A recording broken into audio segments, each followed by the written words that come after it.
Thank you, thank you, Mr. Adidi. Thank you, Dr. Qasserras, for this insightful, rational lecture. It's a great pleasure to host you, Dr. Qasserras, within Bitlisaniyat Academy, mainly through the linguistics research and language planning team. Dr. Qasserras is an icon and a pioneer in training teachers uh, from who are practicing teaching English as a foreign language or a second language in China and in Vietnam. I really know several teachers who benefited from the trainings and the, these courses that Dr. Qasserras provides. Thank you, Dr. Qasserras, for your insightful and engaging lecture. Your expertise, practical examples, and the global perspectives provided valuable takeaways for educators and researchers alike.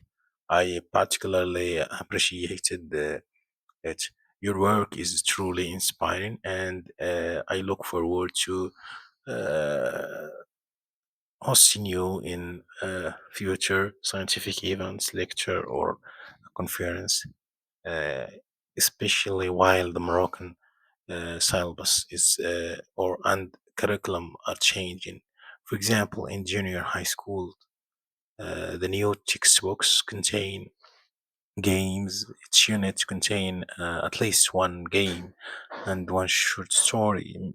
They might be different from the games that you are using or that you presented, but experienced teachers like novice teachers need training on how to use games in their teaching or in their classrooms.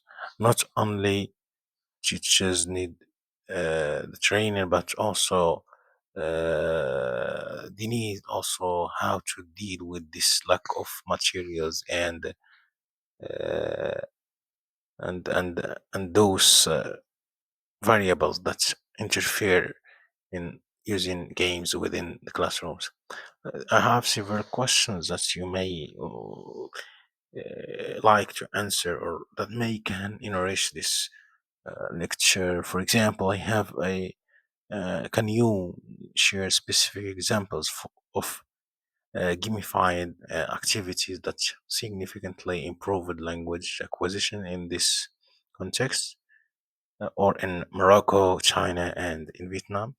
How do educators balance the fun aspects of gamification with measurable language learning outcomes?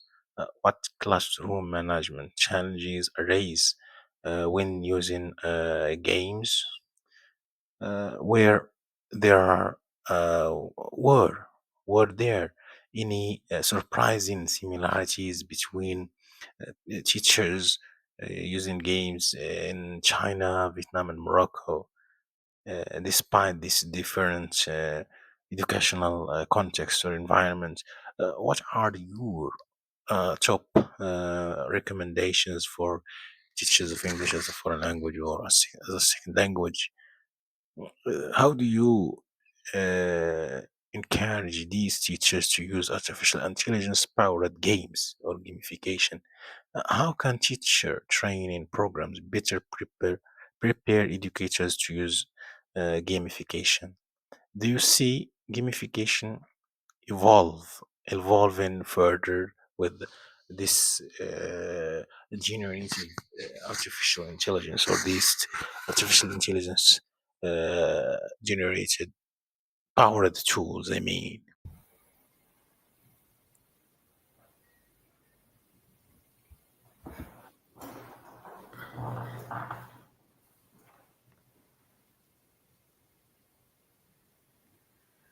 Good afternoon, esteemed guest speaker. Good afternoon, professors, Good colleagues, afternoon. friends, curious minds, and ELT fans. It is with great pleasure that I welcome you all to this intellectually stimulating event. Today's webinar promises to be a journey across countries, classrooms, and cognitive realms. This evening, as we explore one of the most Mr. fascinating... Chef, you can start, please. Can you hear me? Yes, you can Qasserras, hear can you me. hear me? Yes, I can. Thank you. Okay. So as I said, it is with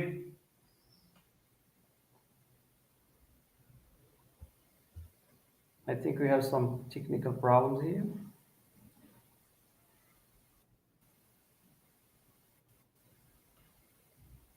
Yes.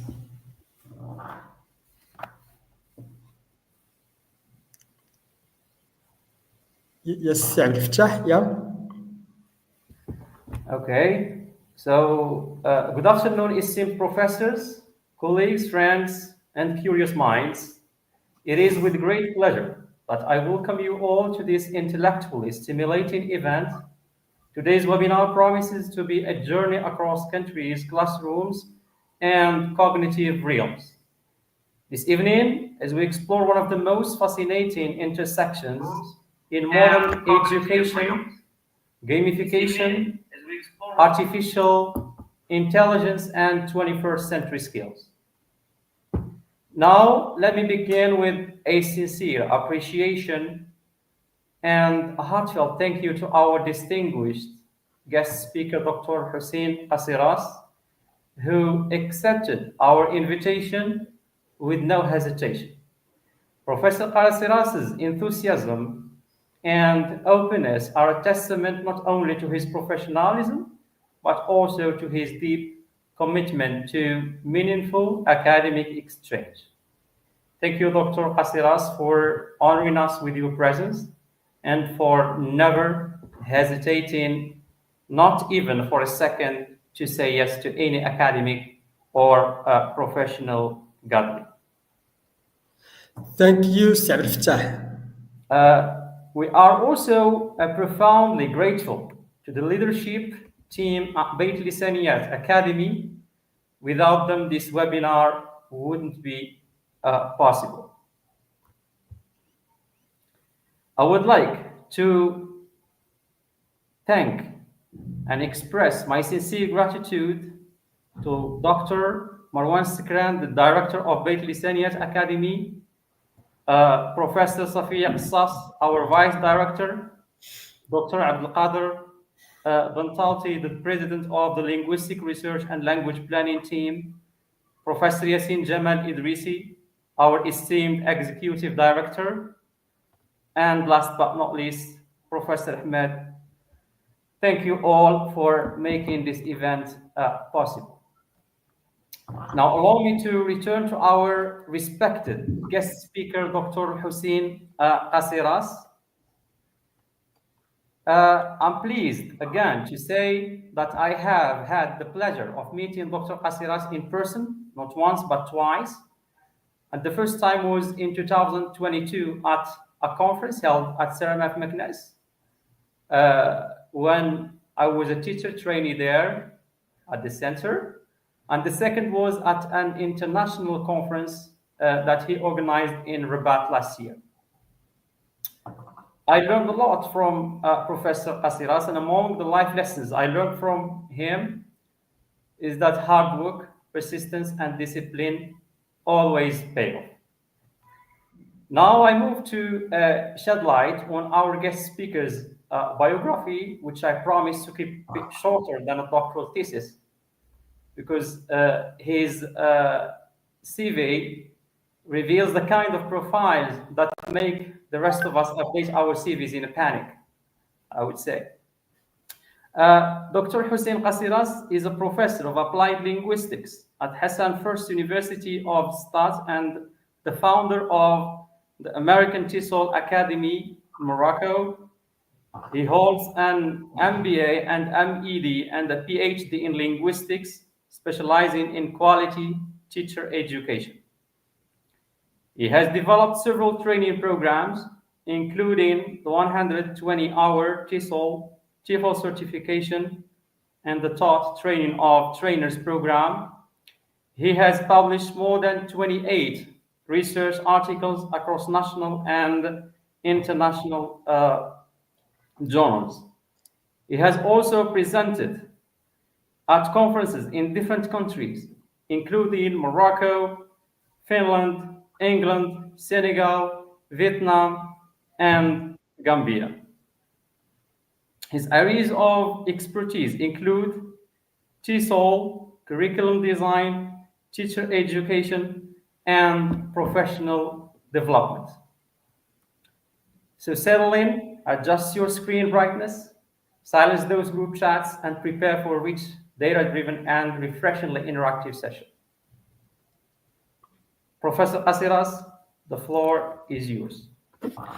All right, assalamu alaikum. Thank you so much, Mr. Abdel Fattah Abidi, for the invitation and for the nice introduction. And it's my great pleasure to share at Bitlisaniyat my research article about gamification. And this topic has attracted a lot of attention from across the board, okay, in Morocco, Algeria, Tunisia, France, Spain.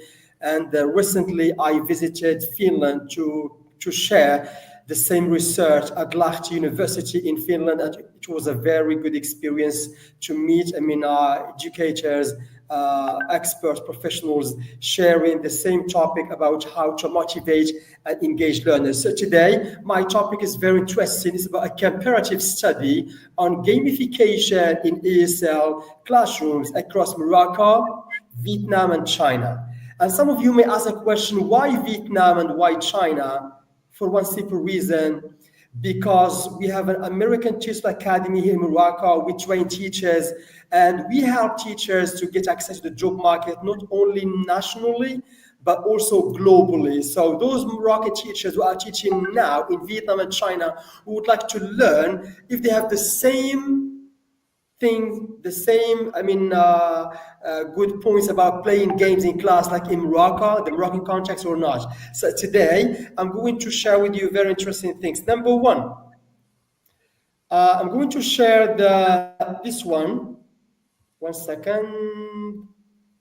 An agenda. Then I'm going to start with an introduction. So an introduction about gamification, the research questions, the research methodology, the findings, the discussion, recommendation, and at the end, we are going to end up with a conclusion. So let me share with you first, the first question I would like to share is this one, okay? What is the difference between a gamification, and game-based learning? In literature, you will see that many teachers use them interchangeably, but in fact, there are some differences. A gamification, and game-based learning. Let's start with this chart that summarizes the three concepts. So what do we mean by a game? Number one, a game has one purpose. Mostly that purpose is for fun. Sometimes it can be for learning, but most of the time for fun. So we are going to play something in class that has no relationship with learning. So we call it game. And gamification is when we apply a game or game elements to non-game tasks. I'm going to play a game and I'm going to add some elements like points, like competition, like rewards. For example, if my students do homework, I may give them +1, so rewards. Okay, good. And game-based learning, that's the most interesting. The purpose here is for learning. So we take the game, we put in class, and that game, we turn it into learning purposes. And here there is the opposite of game-based learning is a game. A game is for fun, and game-based learning is for learning. And gamification is between the two. It can be for fun and learn at the same time, okay? Great. Now, a game is just for fun.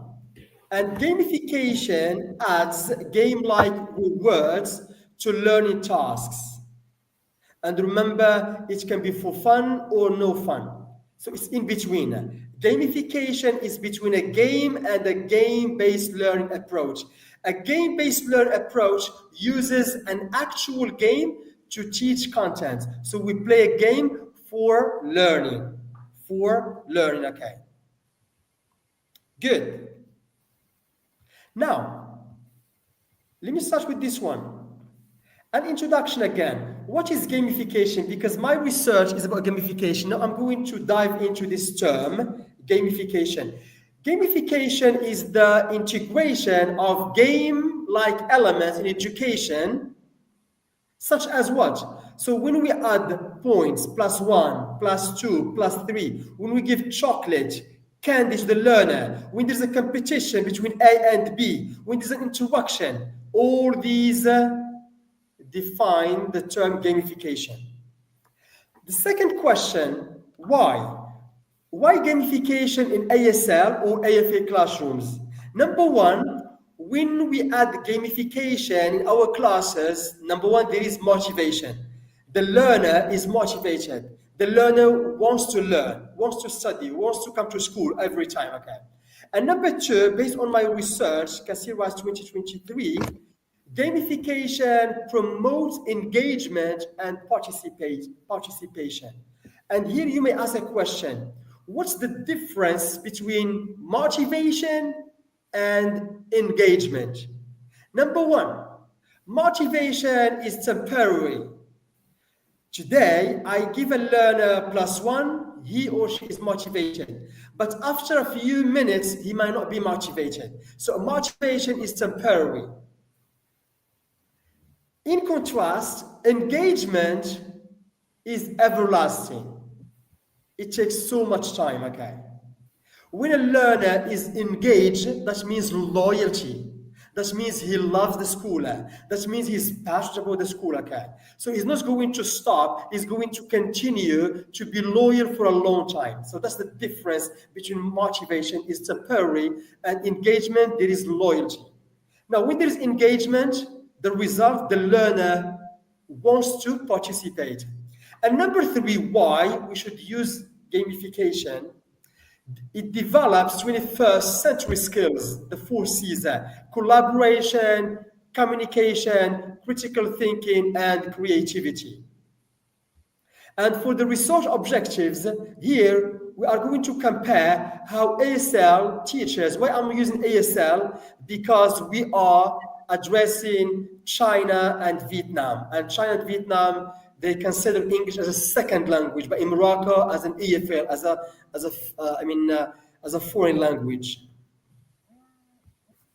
Good. So compare how ESL teachers in Morocco, Vietnam, and China define, implement gamification, identify challenges and solutions. Great. Now, for my research questions, I worked on 3. Number 1, 3 questions. How do ESL teachers in Morocco, China, and Vietnam define gamification? It's very interesting to see the 3 countries here. So across borders, okay. But what is interesting here, the most interesting thing is I'm addressing only Moroccan teachers teaching in Morocco, Moroccan teachers teaching in China, Moroccan teachers teaching in Vietnam, okay. I'm not addressing Chinese teachers. I'm just addressing the context of China, Vietnam. But the participants are Moroccan teachers. Number 2, what are the most common gamified activities used in ESL classrooms? And number 3, what challenges, problems do teachers face when implementing gamification? So these are the questions I worked on, and I'm going to try to answer during this presentation. Now, for the research methodology, it was 100% exploratory, it was qualitative research, and for the data collection, it was semi-structured interviews and surveys, okay? And I depend on digital surveys, okay? How many teachers I addressed? 45 participants, and all of them are Moroccan ESL teachers working in Morocco, China, Vietnam, okay? And those teachers are primary, middle, public, and private school teachers. So they teach in the primary sector and middle school sector, okay? And both in the public and the private sector. The analysis, I worked on the thematic analysis of qualitative responses, okay? That's why it was 100% exploratory.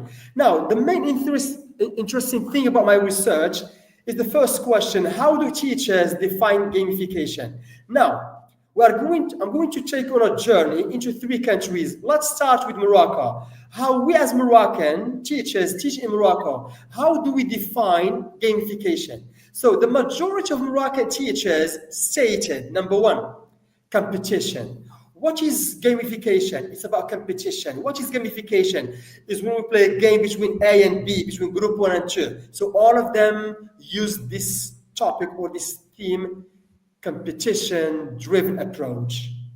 Number 2, they stress on rewards. What is gamification? Is when I give +1, +2, candy, chocolate to my learners. And what is gamification? Other Moroccan teachers said it is motivation, motivation, motivation. So these are the terms define gamification for Moroccan teachers in the Moroccan context. Now, let's travel to Vietnam. Moroccan teachers in Vietnam, I asked them this question. Can you define gamification? What is gamification for you? What does it mean? Okay. And the majority of Moroccan teachers in Vietnam highlight technology-driven structure. What is gamification? Is when we use technology. What is gamification? When we use TV. What is gamification? When we use Kahoot. Okay, so all the time adding the term technology-driven structured engagement. And they mentioned some platforms like Quizlet and Kahoot. Okay. Now, the third station is China. Moroccan teachers teaching China. And the majority, again, most of Moroccan teachers in China stressed on the fact that gamification is about play-based strategy. And it's about movement. And here, there is something very interesting I would like to highlight. If we compare the 3 countries, and this question might be addressed to the audience who are following us, which country, when we talk about technology, when we talk about classrooms, is high equipped with technology? Is it Morocco, Vietnam, and China? In other words, which country is more technologically developed than other countries? So what do you think? Is it Morocco, Vietnam, or China? Of course, the majority would say China is more developed in terms of technology.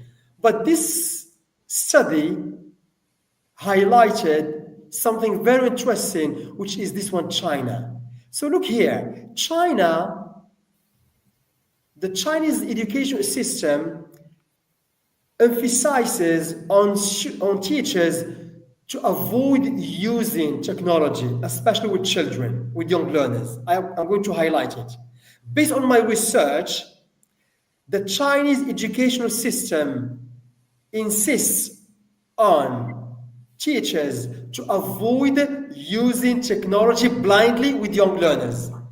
Instead, they insist on movement.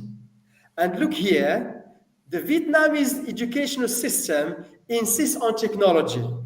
The Moroccan system insists on competition. That's very interesting about the 3 countries. And if you look at these 2 pictures, those are my TESOLers who are now teaching in Vietnam and China. This is Yusuf and this is Sukainaka. Great. This is number 1. Number 2. It's like an exercise just to test if you know something about my research. Look at the picture and then choose the right answer. If you know the answer, you can answer. If there is someone writing on the chat box, you can let us know. So gamification, if you look at the pictures, choose the right answer. Gamification, number 1, a Moroccan classroom, a Vietnamese classroom, or a Chinese classroom? I would like you to answer based on what? Based on this study. Does the picture show competition, technology, or play-based strategy about movement? Okay, I'm going to go back. So what do you think? Is it Moroccan classroom, Vietnamese classroom, or Chinese classroom? Okay. Can you guess, Abidi? I think it's Chinese classroom. Thank you. You are right. Okay, it's Chinese. Why? It is an absence of technology. It is an absence. Okay, it is only movement. And if you go back to my first finding result for China, its gamification is about playing. It's about movement. Try to avoid using technology because they are still young learners. Okay, great. Now, the second question and the second finding, the common gamified activities in ASL classrooms. Okay.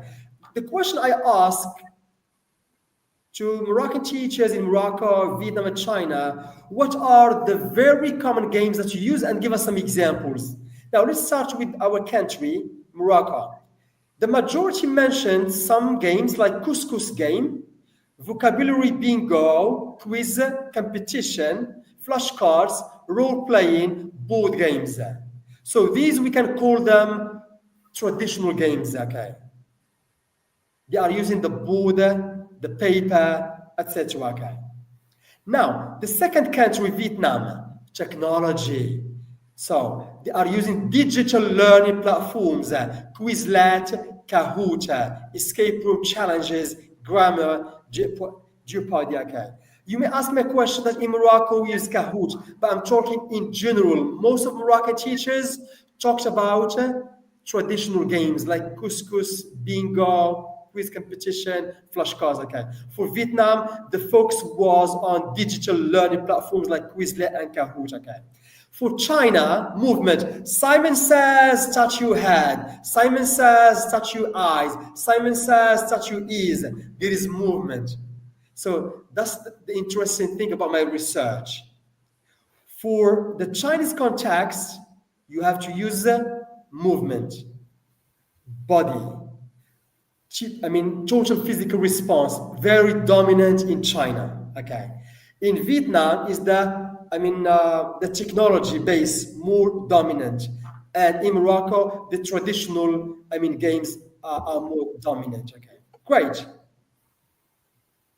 And that's very interesting to see how Moroccan teachers traveling to three countries, they are teaching, but teaching in different ways. And really, that's a very interesting thing to share with the audience. So now, if you are interested in teaching in Vietnam, equip yourself with using technology. If you would like to teach in China, try to work more on the games based on movement, on no need of a technology. If you are going to teach in Morocco, focus more on traditional activities or games, etc. That's very interesting about the research. Okay, the next slide. The third question I ask: what problems that teachers use? Gamification. Okay, when they use gamification, what problems they face? Let me start with our Moroccan contacts here. The majority said number one, it's a classroom noise. And I'm pretty sure that the audience who are following us will agree. Okay, it's the noise. So please, when you play game, take it for granted that one of the demerits, the dark sides, the drawbacks of gamification or playing games is noise. Number two, some of the problems that Moroccan teachers in Morocco encountered is the lack of digital resources, and I'm going to highlight here, especially in the public sector. In the public sector, most teachers highlighted that they have got some problems. Lack of infrastructure in terms of technology, like data show, etc., internet connection. But for the private sector, they don't have, they didn't face that problem, too much. Okay.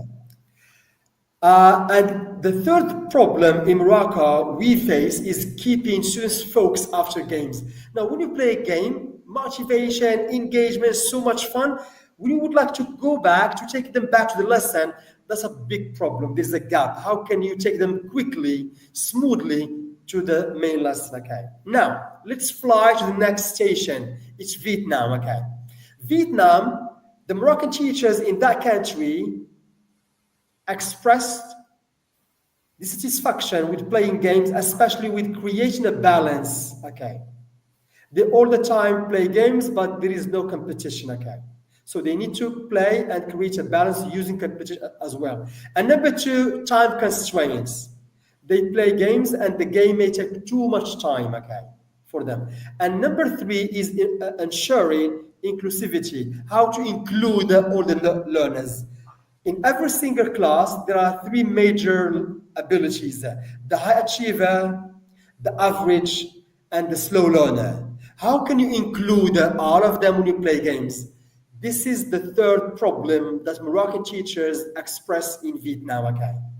Now, in China, it's about large class sizes. Okay. You can't imagine that Moroccan teachers told me that sometimes they may have more than 60 students, between 50 to 60. In Morocco, we have 30 students and sometimes 45, and we say it's a large class. What about in China? It's more than 50 and sometimes 60 to 65.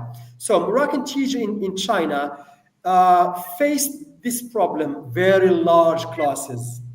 Number two, another problem is parental concerns. The parents are not, satisfied with playing games. They don't like games because they are rigid, they are strict, they would like them just to learn.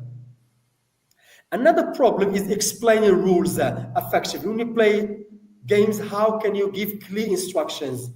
Okay, concise and simple instructions. And these are some of the problems that they face. Okay, so if you look at the three countries, you will see there is something in common, but there are many things, in contrast. Okay, great. Now, if you would like to teach in China, the problems you are going to face when you play games is that you have a large class and parents may not be satisfied with playing games, and you may have a problem with explaining, giving clear instructions. If you would like to teach in Vietnam, try to balance the competition and make sure that the game will not take too much time. And also make sure that when you play game, try to include all the three abilities. I'm going to repeat them: the high achiever, the average, and the low achiever. Okay. Now, if you are teaching Morocco, of course, one of the problems you have to prepare and to work is noise, lack of digital resources, and how to keep the learner after the game. Okay, great. Now, let me highlight something from my data. A Moroccan teacher in Morocco states games are good, but they have so many drawbacks. A Moroccan teacher in China, you cannot imagine how games are important in this educational system. So if you are planning to teach in China, games are part of the learning process for Chinese. Okay. A Moroccan teacher in Vietnam, we are encouraged to play games by using digital tools. Okay. I'm going to go back to China. It's very controversy, it's contradictory. If you see here, you cannot imagine how games are important in this educational system. But the problem is with the system, with parents. So here there is two partners: the educational system at large, and there is another partner, which is the parent. The parents are not satisfied with playing too much game, or gamification. Great. Now let's discuss my findings. I'm going to share some similarities. Gamification in the three countries, Morocco, China, and Vietnam, boosts student engagement and motivation. The three categories agreed that in China, in Vietnam, and in Morocco, when they play games, there is motivation and engagement. The learner is motivated to learn and is more engaged. Number two, a mix of interactive, competitive, and team-based games. Okay, so all of them play games in groups, in a team. Okay, and there is a competition. A competition is very high in Morocco and very low in Vietnam. Okay, classroom management is a challenge everywhere, not only in Morocco, in China, Vietnam, but I'm pretty sure across the globe. Okay, these are some similarities. Okay. Now, the differences between Morocco, Vietnam, and China. So let's start with number one. In Morocco, the Moroccan context, struggles with technology limitations. The Moroccan teachers stated that they don't play games because of this problem of technology. The schools are well, I mean, they are not well equipped with technology, and here, especially the public sector, okay, but excels in traditional games. Traditional games like, race board, running to the board, couscous game, etc., and team challenges. Okay. In Vietnam, balances digital tools and structured activities, but needs to manage competition. They focus heavily on technology, but they neglect competition. So they should strike a balance between technology and competition. Now, in China, focus on movement-based learning, but faces large class size challenges, okay? And that's something very interesting. In China, work on movement, okay? And pay attention on how to work on your classroom management, especially are going to have more than 50 students. Now, the recommendation based on my research, when we play games, many teachers said we need training, we need workshops, we need seminars about how to play digital games, offline games, online games, and traditional games. Okay, so they need more training about how to play games, especially digital ones. Number two, how to adapt gamification strategy to local contexts. In Morocco, we focus more on traditional. In Vietnam, digital. In China, movement-based. So here we have to adapt. In Morocco, we have to use digital games, movement-based, and also traditional. It's the same for China and Vietnam. We have to adapt all these types. And number three, classroom management techniques. When we play games, take it for granted that one of the merits noise, disorder, chaos in class. So you need to work on how to maintain discipline when you are playing games, okay? And number four is about my further research, investigating gamification's long-term impact on students' performance, okay?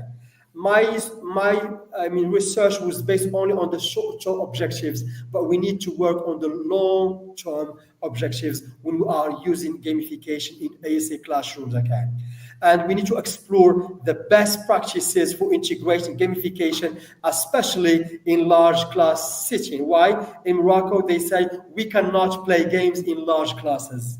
So we need to explore how can we use gamification in large classes. Now, as a conclusion, gamification number one is a powerful tool. It's a tool that is very interesting, and we need to use it, okay? And that's very interesting. It's in Morocco, China, and Vietnam, okay? Number two, the definitions and applications and challenges vary based on resources, student demographics, and teaching contexts. If you would like to define gamification, we need to take into account the setting. Is it Morocco? Is it China? Is it Vietnam? We need to take into account is a primary school, a middle school, or high school. We have to take into account even the age of the learner. We have to take into account the size of the classroom. All these, then we can have an insightful definition of gamification. The future focus, we need to develop developing adaptable gamification models for different learning environments. We need to adapt to develop an adaptable model for, playing games in Morocco, it's a model, playing games in China, a model, and playing games in Vietnam. So we need to work on this, okay? And these are the references I worked on when I was, conducting my study on gamification in the three countries, Morocco, China, and Vietnam. Now, my last word, gamification is a double-edged sword. It has merits and demerits. So you should play it. and try to work on the engagement, the motivation, but at the same time take for granted that there are some drawbacks and you need to work on your classroom management. But please don't tell me that we cannot use gamification if you have a large class. No, the Chinese context and based on my study shows that 60 students and the Moroccan teachers in China play games with 60 students. So no need to tell me large class we cannot play games, okay?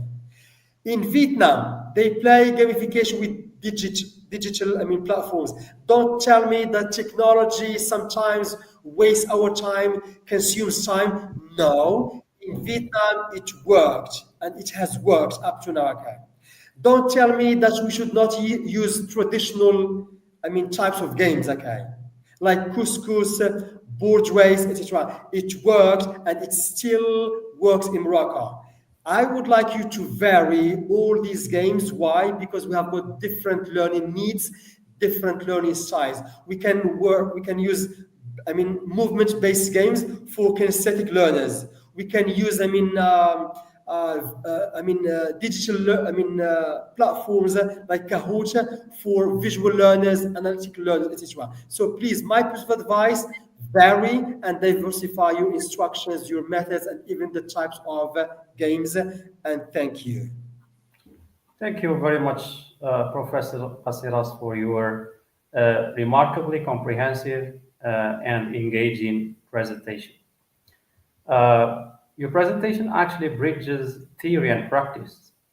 It offered us not just an academic perspective, but also clear pedagogical implications in an increasingly digital and gamified educational world. Now, let me please see if or if we have got any questions or remarks from the audience.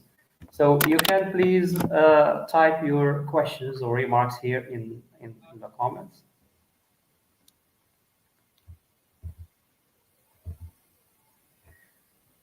Okay, so I think we have no question here till now. So till we get some questions, I would like again to thank you for the insightful presentation, which highlighted different problems related to the implementation of this innovative method. I have some questions which are all related to the techniques or the ideas that you have already talked about. Now, to what extent is gamification practically applicable in the Moroccan education context, particularly in public schools, where we face, of course, serious issues such as overcrowded classes, limited ICT tools? You have actually talked about this in your presentation, but I would like to have some insights about this. Yes. Can gamification still be effective when teachers are managing 40 or more students at once? Yeah, wonderful. That's a very interesting question. Look, we as teachers, trainers, professors, if you would like to teach something, to train something, to lecture about something, number one, we need to start with the needs analysis. What our learners need, okay? And one of the common things between all ages, between young learners, middle-aged, and old people, is having fun, playing. And in every single man, there is a little child going on. Don't tell me that gamification we should use it only with young learners, but I can challenge people. We can use it with all people, okay? So, the needs analysis show that gamification or playing games for learning purposes is essential for learning in EFL classes, okay? Which means that we as teachers, we need to add this approach because it's a necessity. The learner cannot study for 1 hour, just study. The learner is a human being and he needs some fun. So we can use the game to break the routine. We can use the game to motivate. We can use the game to increase the high esteem, okay? We can use the game for reviewing, okay? which means that playing games is a necessity that we should use in our EFL classes. Now, your questions, address the large classes, and that's a very interesting question. I still remember on my Facebook page, I wrote a post on Facebook that gamification kind of is very essential today. And the majority said, yes, we agree, that's good. But most of teachers highlighted something interesting. Gamification is important, but we cannot play it, we cannot do it, we cannot use it with large classes. I'm going to highlight large classes. So the majority agree that gamification is good, but with large classes, difficult. And here I challenged those comments, and they said, yes, we can play we can play games regardless of the number of students.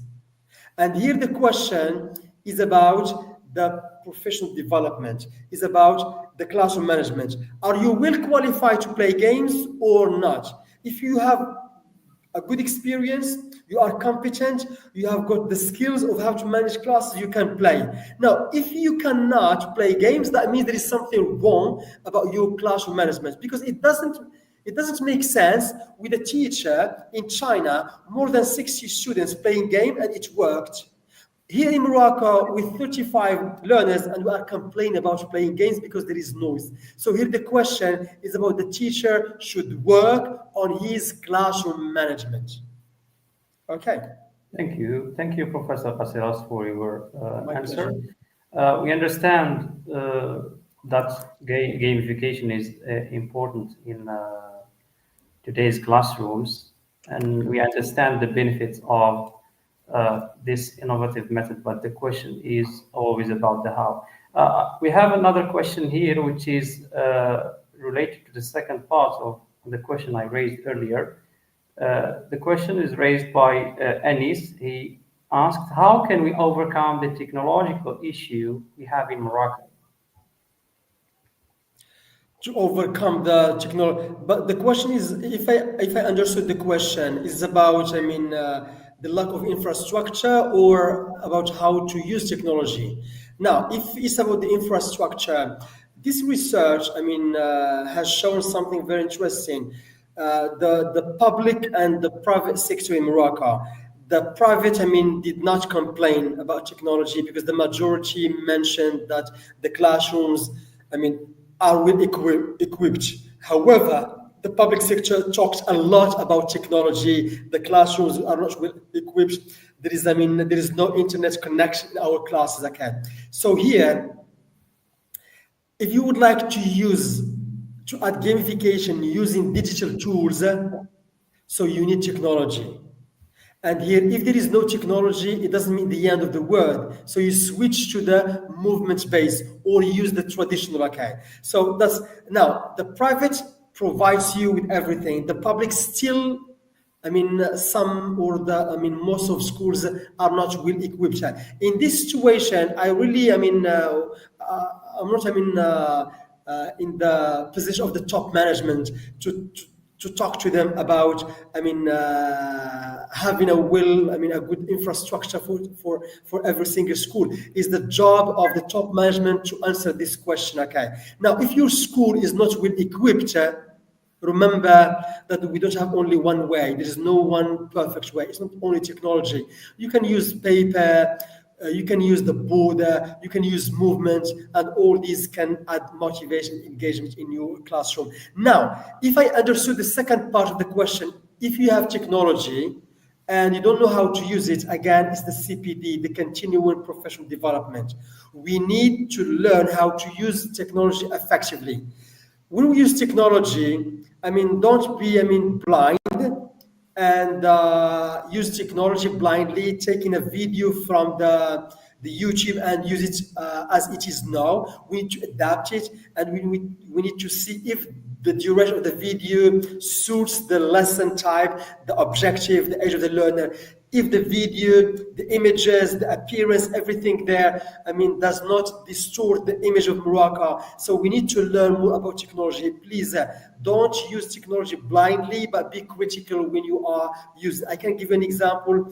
Many teachers, they use games using some online platforms, and on that platforms there are some different ways of clothes, of appearances, and these things may distort, may harm the Moroccan culture. So when you are using technology, please take into account that that technology should be an added or should add value to your lesson and not distort your lesson and the value of the Moroccan culture or community. Thank you. Yeah, your idea about selection is very significant and relevant to our context. We should not use different material blindly, but we should, of course, use only the material that is in line with our culture and doesn't affect our students' identity in a negative way. In your review, Professor Qasserras, how are teachers' roles evolving, or in other words, how are teachers' roles transforming in classrooms that are both gamified and AI enhanced? Wonderful. Okay, that's another very interesting question. Yes, so here we can talk about, I mean, gamification and EI. Okay. To be honest with you, we have to accept the reality that EI now is part of our everyday life. Don't tell me we should not use ChatGPT. Don't tell me we should not use AI tools. If you don't use them, others will use them and you are lagging behind. But here I'm going to highlight, don't use them blindly, add your own touch. So there are many AI tools that we can use for games. There are some softwares that you can, I mean, create a video with animation, having fun, describing a situation with questions, with analysis, with everything. So here the question is about teachers. The teacher's role is to, I mean, be updated. The teacher's role is to, I mean, keep up with the same. Okay, so the most important, try to learn, try to attend conferences, seminar, workshops about professional development. I give an example. I mean, last week there was a conference in Meknes about EI and applied linguistics, and I attended that conference.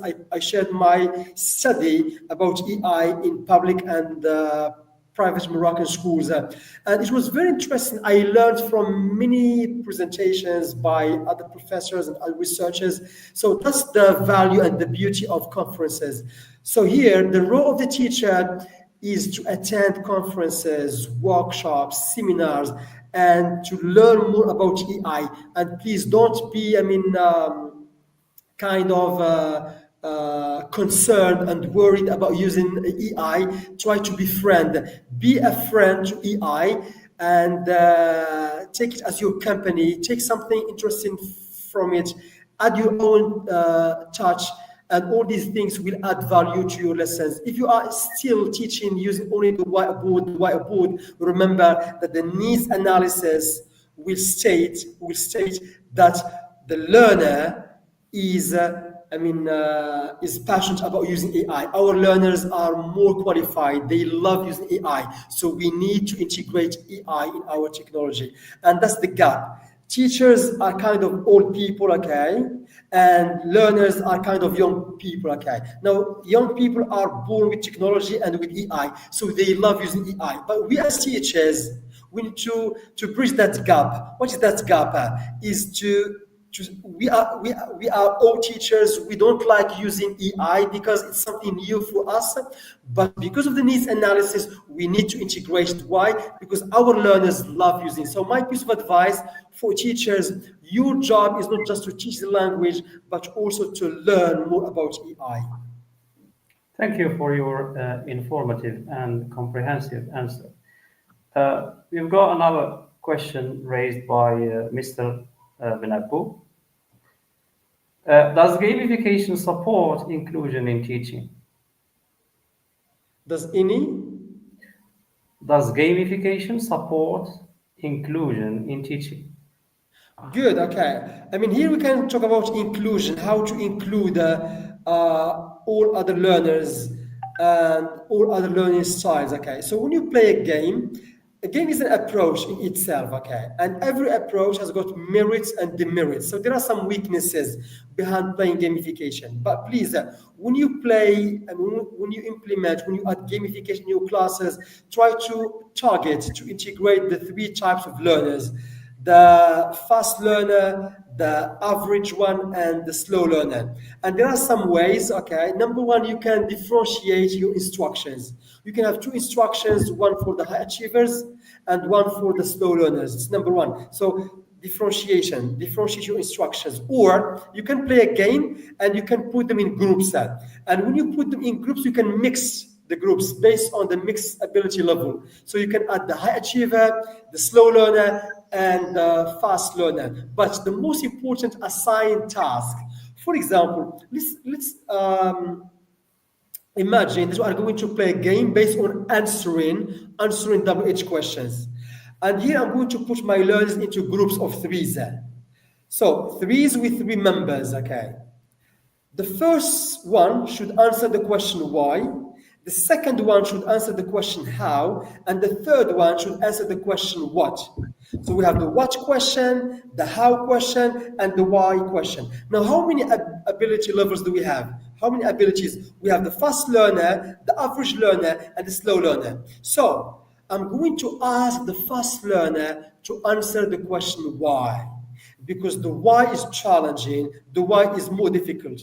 For the average learner, I'm going to give him the question how, because it's a little bit difficult. But for the slow learner, I'm going to ask him to answer only the what. So here, I included all the abilities, all the levels by differentiating the instructions.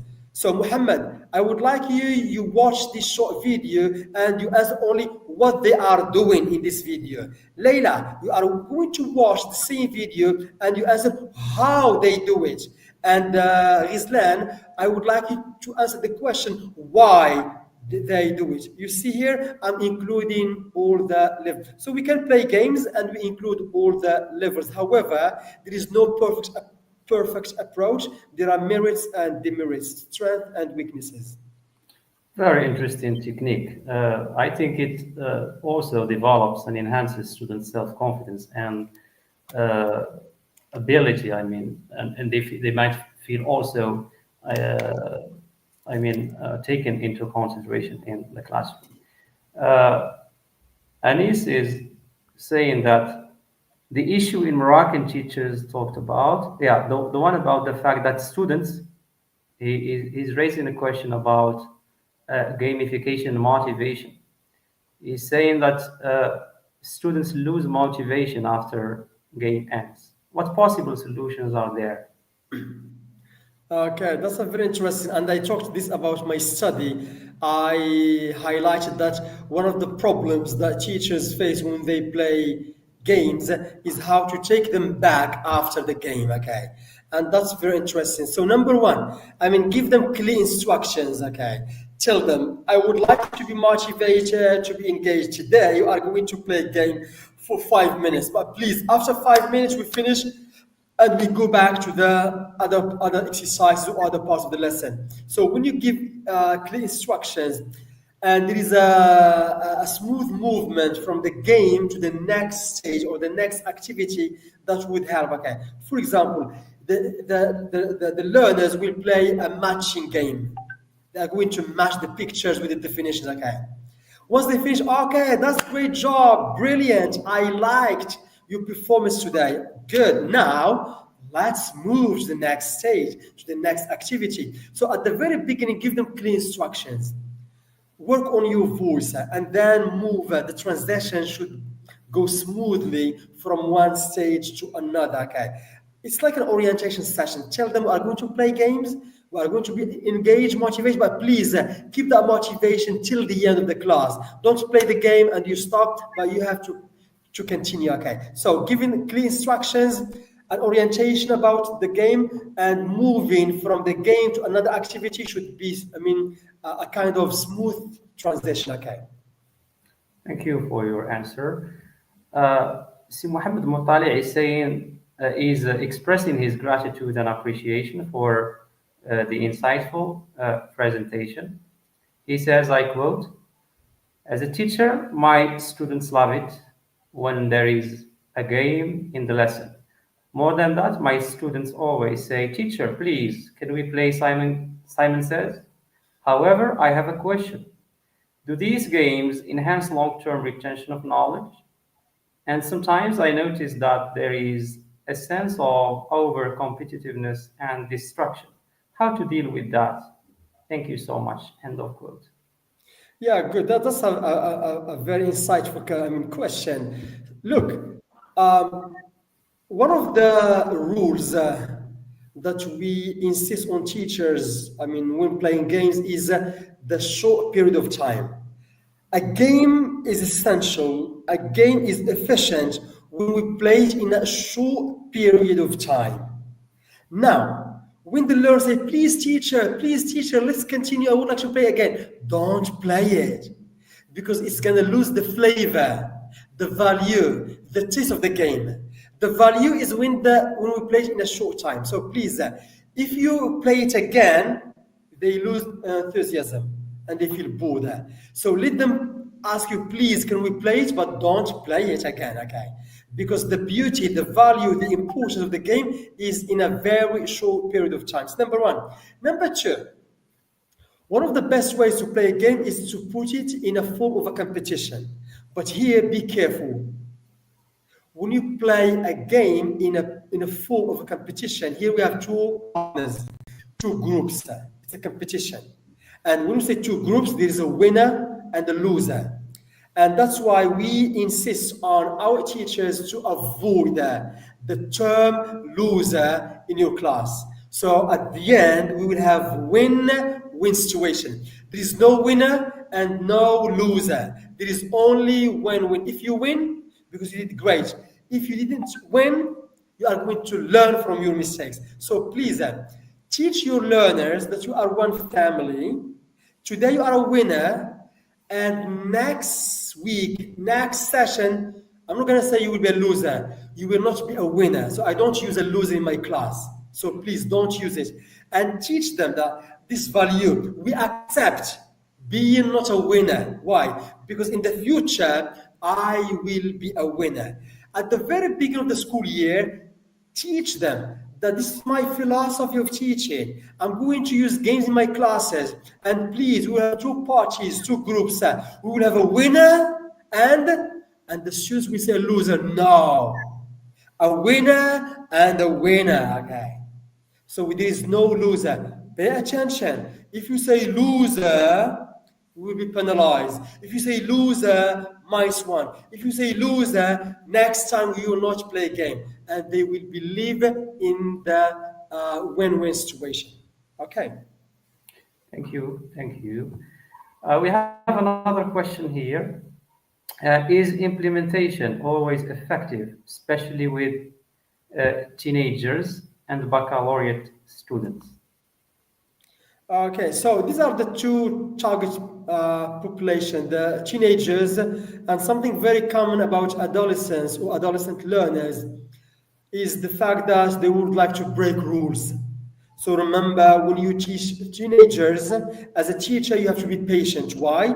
Because one of the characteristics of that type of learners, breaking rules. How can you solve this problem? You will not solve it, but you are just going to diminish, to reduce the frequency of issues. Okay, so be patient and prepare very well, and befriend them.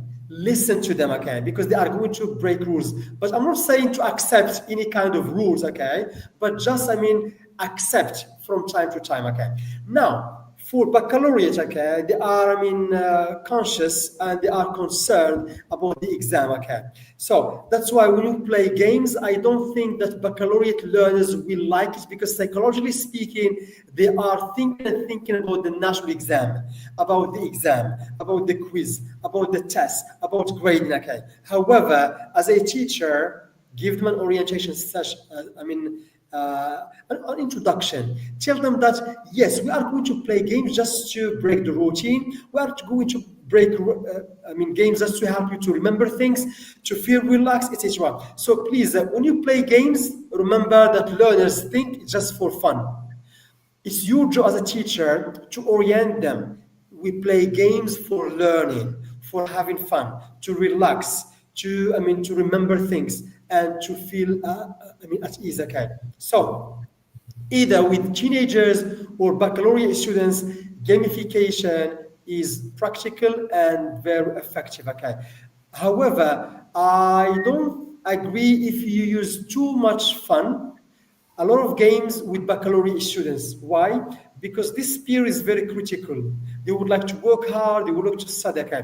But with common core, with first back, I agree, we can use it too much. Okay. So here, even when you play games, we can decide is it the common core, is it the first back, or is it second baccalaureate? Okay. Thank you. Yeah, of course, games should be used with caution, especially at the baccalaureate level, because we know that teachers are required to cover a lot of lessons in a short period of time, and they should prepare the students for the national exam. Uh, Thank you for your insightful answers again. Now I give the floor to Professor Benaisa to ask some questions or say any words related to the presentation. Si Benaisa, the floor is yours. Okay, thank you. Do you hear me? Yeah, Mr. we can hear. Thank you, thank you, Mr. Abidi. Thank you, Dr. Qasserras, for this insightful, rational lecture. It's a great pleasure to host you, Dr. Qasserras, within Bitlisaniyat Academy, mainly through the linguistics research and language planning team. Dr. Qasserras is an icon and a pioneer in training teachers uh, from who are practicing teaching English as a foreign language or a second language in China and in Vietnam. I really know several teachers who benefited from the trainings and the, these courses that Dr. Qasserras provides. Thank you, Dr. Qasserras, for your insightful and engaging lecture. Your expertise, practical examples, and the global perspectives provided valuable takeaways for educators and researchers alike. I particularly appreciated it. Your work is truly inspiring, and I look forward to uh, hosting you in future scientific events, lecture, or conference, uh, especially while the Moroccan syllabus is or and curriculum are changing. For example, in junior high school, the new textbooks contain games. Each unit contain at least one game and one short story. They might be different from the games that you are using or that you presented, but experienced teachers like novice teachers need training on how to use games in their teaching or in their classrooms. Not only teachers need the training, but also they need also how to deal with this lack of materials uh, and those variables that interfere in using games within the classrooms. I have several questions that you may like to answer or that may can enrich this lecture. For example, I have a can you share specific examples of gamified activities that significantly improved language acquisition in this context, or in Morocco, China, and in Vietnam? How do educators balance the fun aspects of gamification with measurable language learning outcomes? What classroom management challenges arise when using games where there are were were there any surprising similarities between teachers using games in China, Vietnam, and Morocco, despite this different educational context or environment? What are your top recommendations for teachers of English as a foreign language or as a second language. How do you encourage these teachers to use artificial intelligence powered games or gamification? How can teacher training programs better prepare educators to use gamification? Do you see gamification evolving further with this generative artificial intelligence, or these artificial intelligence generated powered tools, I mean? I think your mic is not working properly. Yes, Hussein? Yes, I would like to thank you for the nice invitation. It's my great pleasure to share with the audience my research study, a comparative study on gamification in Morocco, Vietnam, and China.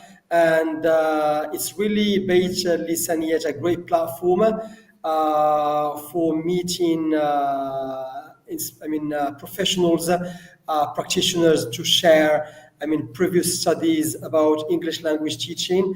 And it's my great pleasure again to thank all of you here in Morocco and Turkey for inviting me to share. And I would love to meet in the coming events, inshallah, again. And thank you so much. Thank you. Thank you, Sir Qasserras. Sorry. Naisa? Do you hear me now? Is the voice Not clearly, not clearly. not clear now? No, unfortunately, not clearly.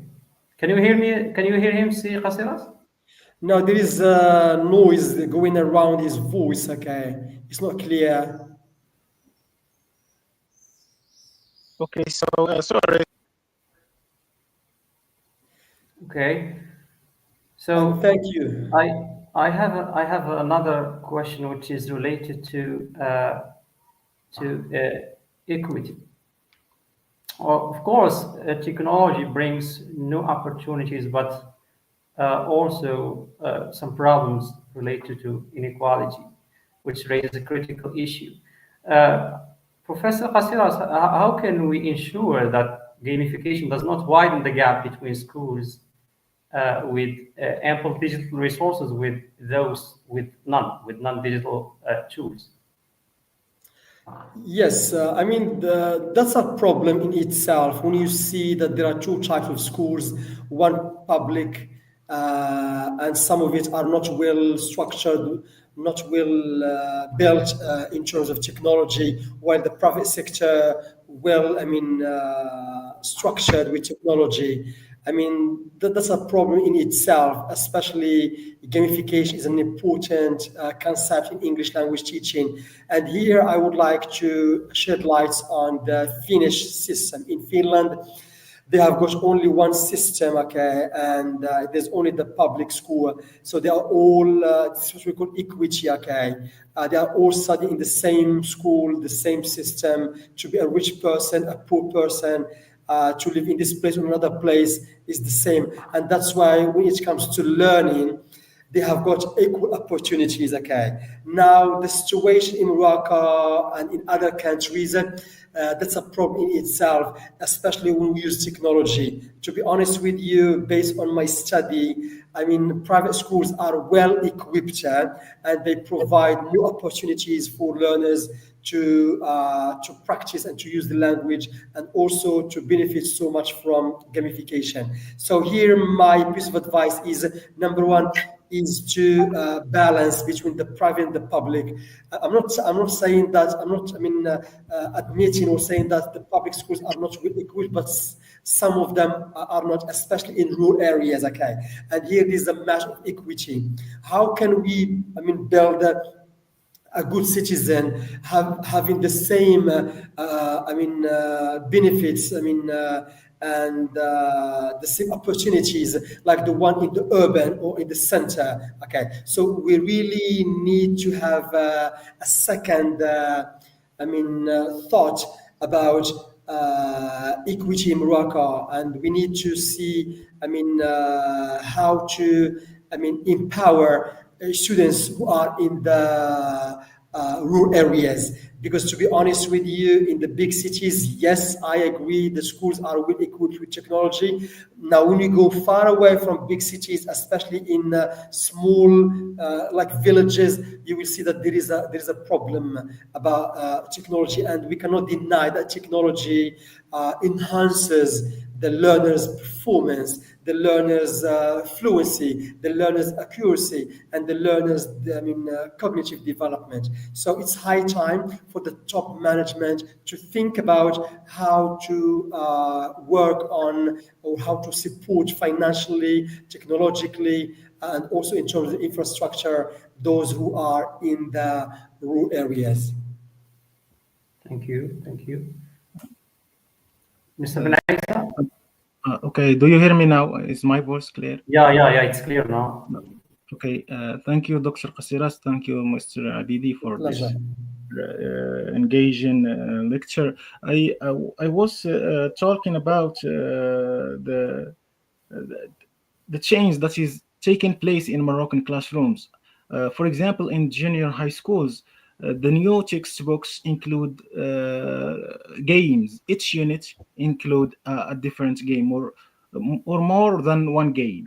So today, teachers in Morocco need training, not only novice teachers, but also those experienced teachers.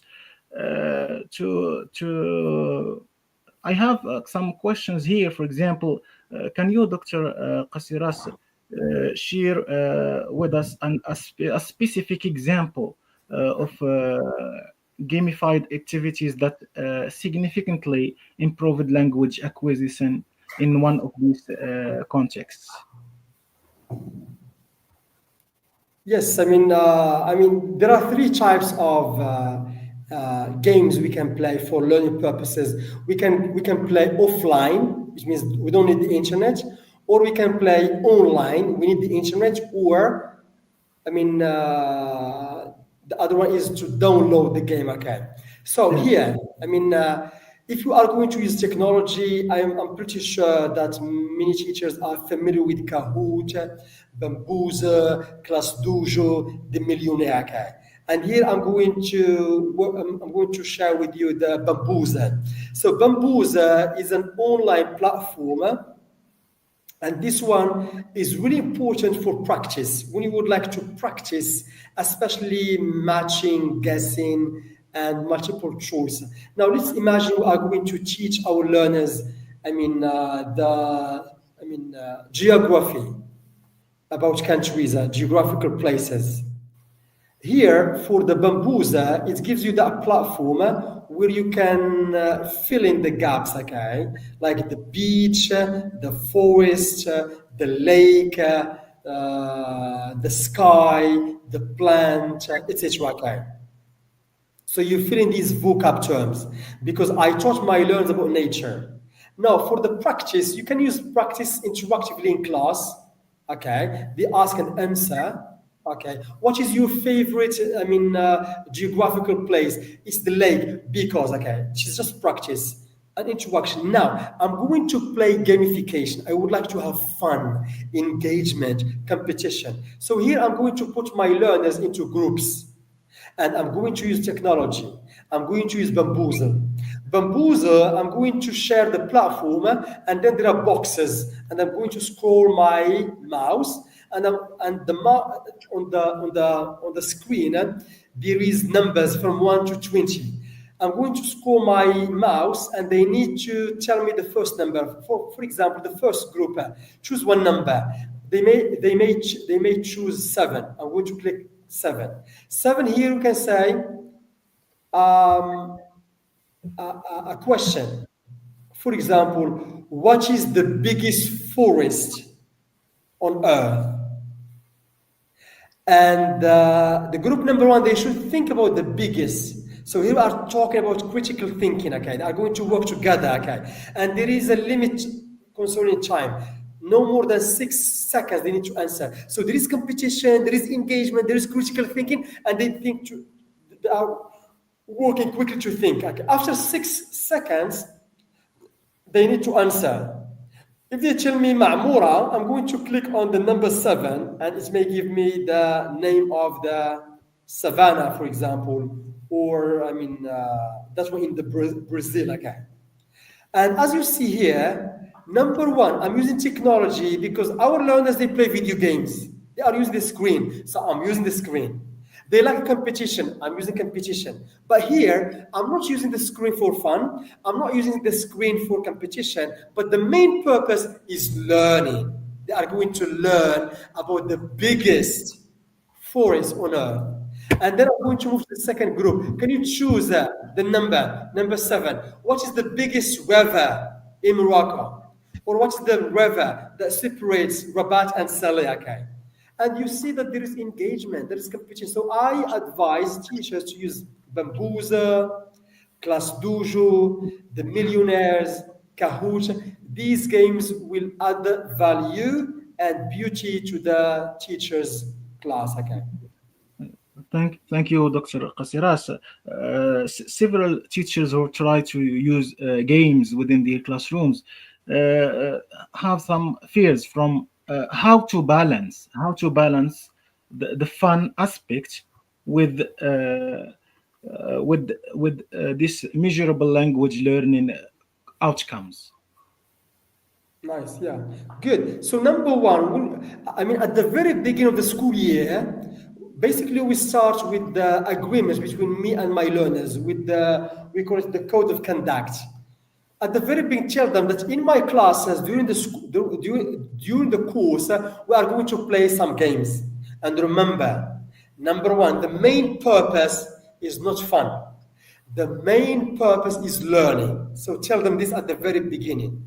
And now, when you play a game, tell them today we are going to play a game. And that game is about the simple past. So we are going to practice how to conjugate the simple past, okay? And how to move from simple present to simple past.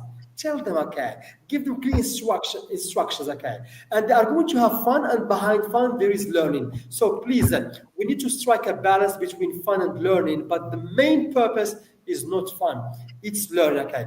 What is the problem is when you have too much fun. Too much fun means too much time, and then you are wasting your time, you are consuming too much time, and you might be behind schedule, okay? So please, when you play games, tell your learners, we are going to play a game, and this game is about matching, this game about filling the gaps, this game is about conjugation, okay? And they are going to play. And if there is so much fun, penalize learners. If there is so much fun, stop the learner. Next time you are not going to play. And you will see they will think twice before they play the game. Okay, thank you. Yeah, indeed. Thank you so much, Dr. Qasserras. Let's go back to your research. Are there any surprising similarities in how teachers across these different countries perceive gamification and how they are using games in their classrooms? Are there any surprising similarities? Yeah, based on my research, there were some similarities. Number one is the classroom management issue, okay? Here, Moroccan teachers in Vietnam, in China, and in Morocco, both were concerned about how to keep students, engaged during the activity, okay? How to maintain the discipline or disciplines, okay? So, which means that when we play games either in Morocco, Vietnam, and China, you will have that problem. Before my study, I had some hypotheses and some conceptions that Chinese people, Vietnamese people are very nice. They may not, create problems in class, but when you play games, expect this, okay? But for the differences, that was the surprising. The surprising were not, surprising things were not about similarities, but they were more about differences.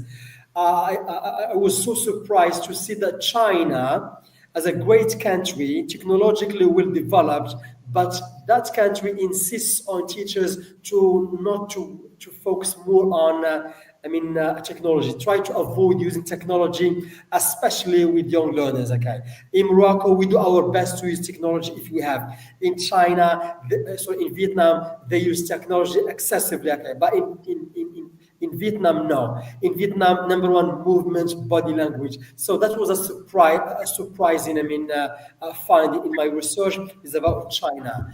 They avoid using technology, especially with young learners. Thank you, Dr. Qasserras.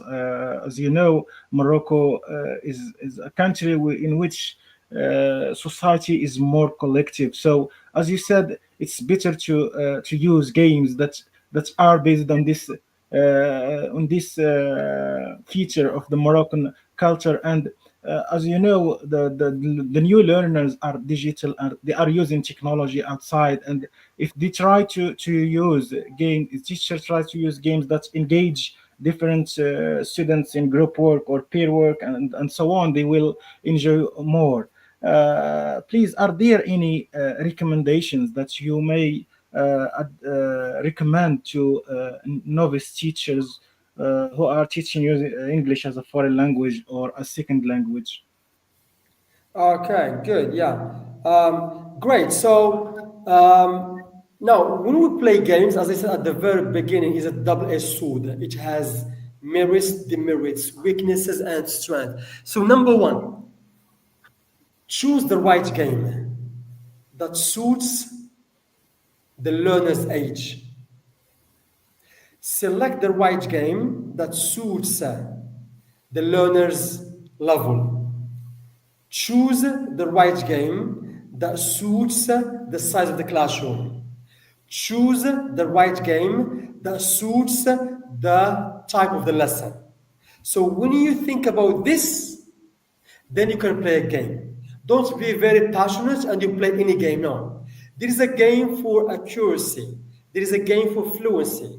There is a game for reviewing. There is a game for practicing. There is a game for analysis. There is a game for breaking the routine. So number one, I need to choose the game based on these elements: the age, the lesson, the size of the class, etc. And number two, I need to use the game, number one, for learning, and number two, for fun. In terms of percentages, we can say 70% learning and 30% fun. Okay. Number three, the game should take a very short period of time. Novice teachers are very passionate. They would like to have fun with learners. No. Try to play the game in a very short time. If you continue, you will have only noise, chaos, boredom, etc. Okay. If the learner said, please teacher, can we repeat? Please teacher, don't do it. As I said at the very beginning, that's the beauty. That's the flavor of the game when it is played in a very short period of time. So playing a game is like setting up your own business.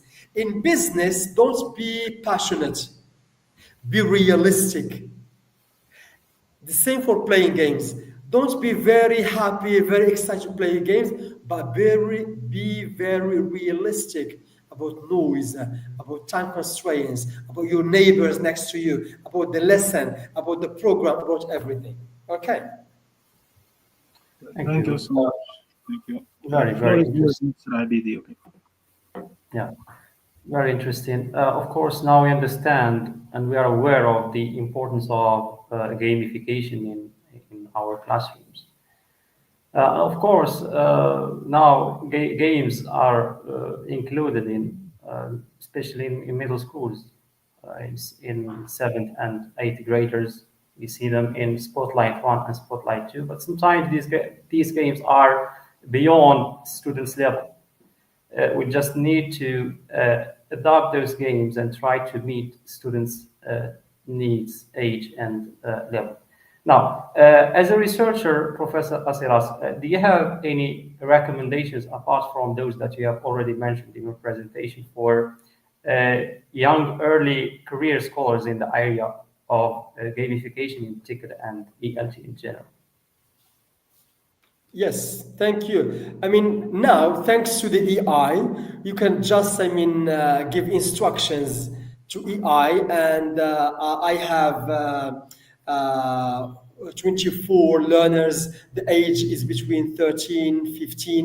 The lesson is grammar, and it's gonna give you, it's gonna adapt. Okay, but here I'm not encouraging teachers to use EI blindly. Here, just give the EI instructions. It's going to give you some tips and add your own touch based on the Moroccan context. And that's the success.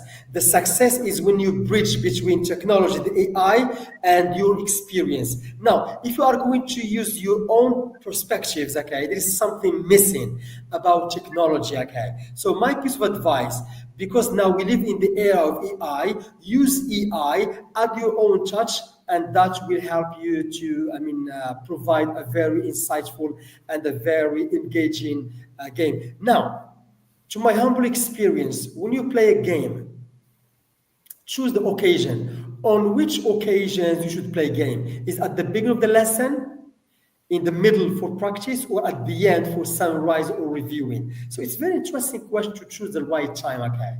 And number two, the game. Does it match the objective of the lesson or not? The game should match the objective, okay? If the objective is for accuracy, writing, grammar, it's only about grammar, writing, there's a game for that. If it is fluency, speaking, listening, sometimes reading quickly, there is another game, okay? So my piece of advice, choose the right occasion and go back to the objective of the lesson. Okay, and then you can decide. Okay, and of course you can adapt the game based on the learners. Okay, the Moroccan context. Okay, I cannot use a game from the West and implement it here in Morocco because the Moroccan context will decide. Okay, for example, I'm teaching adult learners and the game is based on hugging each other. I cannot use it because hugging we can do it in France. We can do it in Germany. We can do it in America because that's culture. So that's why when you adapt a game, when you take a game, you need to adapt it based on the context in which you are teaching. Okay.